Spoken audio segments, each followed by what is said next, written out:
warahmatullahi wabarakatuh. Ketemu lagi dengan vlog Mama En. Hari ini Mama En akan memasak ikan tongkol atau ikan tuna. Ini sudah diungkep, kita sama tahu.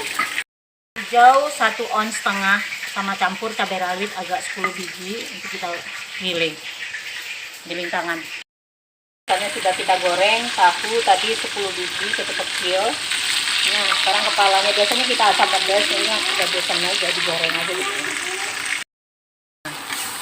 Ini tidak ada, kami tidak ngasih tomat, tapi hijaunya masih cantik. Nah, bekas minyak itu kita pakai, kita paring dulu, kita buang hitam-hitamnya.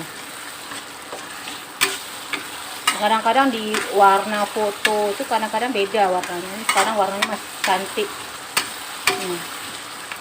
Alhamdulillah sudah masak.